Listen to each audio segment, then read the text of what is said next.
At the last meeting here this previous Thursday, a letter from the Solicitor General of Ontario was discussed during that meeting, and the letter outlined strong mayor powers and the actions permitted when it comes to police budgets.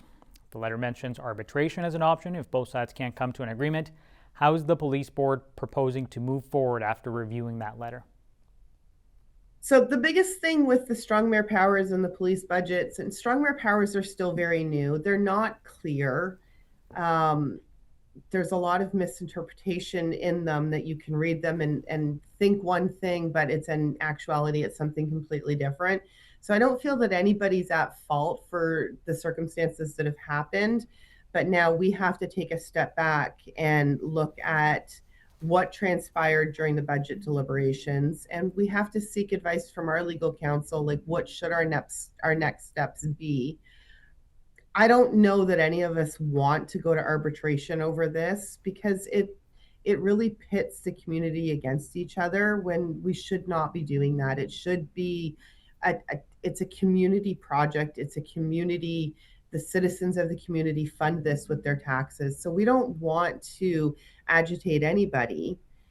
But on the other side of that, we have a responsibility under the Community Safety Policing Act to make sure that that the service has everything that they need.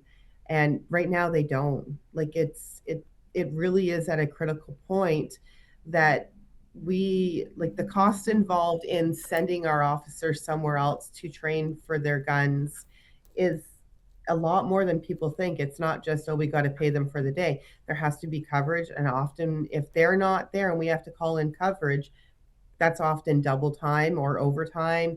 It's the traveling to and from. It just puts an awful strain on our members, and it adds a lot of stress to them too, because then we're overworking them, and we don't want to burn them out. There's so much involved with all of this that the everyday person doesn't see because they're not aware of it. And they're not aware of it because a lot of it we can't release with the requirements from the act and everything else. So once we meet with our lawyer to kind of give us direction and clarification on what we can do, and then it's also on city council as well. Like, they're going to have to discuss this and what are their options and what do they want to proceed with.